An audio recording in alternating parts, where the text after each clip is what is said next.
Hello, and welcome. If you clicked on this video, it's more than likely because you either saw the title and became interested, or you're like me. If you are of the former, then please enjoy and consider what I have to say. If you are of the latter, then let me see if I can guess something correctly. If you're like me, then you love fantasy. Magic, sword fights, kings and queens, evil monsters, and heroic quests. The likes of Tolkien, Dungeons & Dragons, Warhammer Fantasy, Dragonlance, Discworld, and Morrowind. These are things that you've probably spent countless hours reading, playing, or thinking about. If you're like me, then you appreciate these things for what they are. The purest escapes from reality, where the mystical becomes mundane, and where grit and adventure are the norm of the day. And that's just fantasy. Superheroes, sci-fi, apocalypse media, all of these things are different aspects of our shared joy. Fiction. But if you're also like me, then you know how bad it is nowadays. Fiction is fake, but it isn't an escape anymore. Everywhere you look, it seems that every fantasy or fiction is more concerned with quotas than telling a gripping story set in a deep, wide world.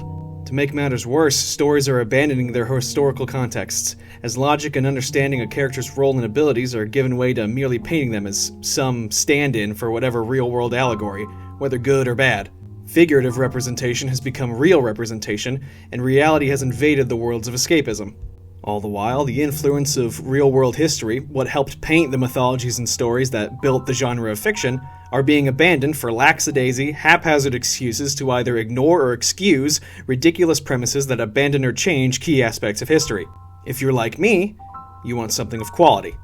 You want a story and setting where history hasn't been forgotten, and logic isn't something that takes a back seat to wow factors and nostalgia. If you're like me, you want something new. And that's why, in this digital age where it became easier than ever to do something, I chose the act of creating something new. And yes, while it first served as a means of sharing me and my brother's writing, it's evolved from that. I chose to rip off Andrew Ryan's speech. I chose to create the world of August Keys. It'll hopefully become something that people who want quality can try and have it with. It's something that has a rich, deep lore that appeals to most sensibilities. There's comedy, tragedy, awesome tales, and looming danger, all the while remembering the histories of the real world that helped to influence it. If you're willing to help with this project, consider liking, sharing, and subscribing, what have you. Even by watching, you've done your own part. But, all that said, you can consider this a long-winded thank you, and a welcome to the next new fantasy. As for the world of August Keys itself, it's a personal writing project born from over a decade of loving fantasy and fiction and wanting to honor what came before it with an attempt at a new take. And, with the dearth of things to engross yourself in, necessity became the mother of invention, and the pursuit to publish my fantasy, well, that came into reality. So, what is the world of August Keys? Well, put plainly, it is a fantasy setting through and through. There's magic, monsters, dragons, and giants, and countries of different races scratching out a living beneath the purview of dozens of gods.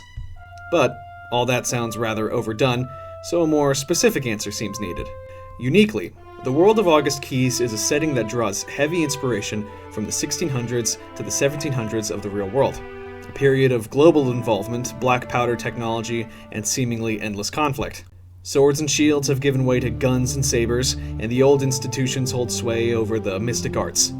It is a grim world, through and through, where death, slavery, and terror are real threats, but is also a noble world, where the triumphs of heroes and the light at the end of the tunnel, and it's never out of reach.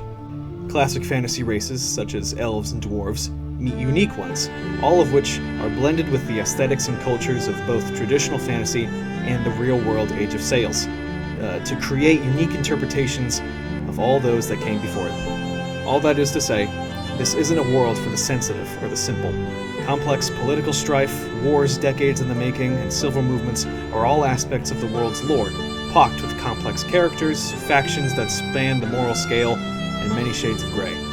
It isn't a world of pure good versus pure evil, nor is it entirely a world of ambivalent tragedy and accidental fortune. No, this is a world of August Keys.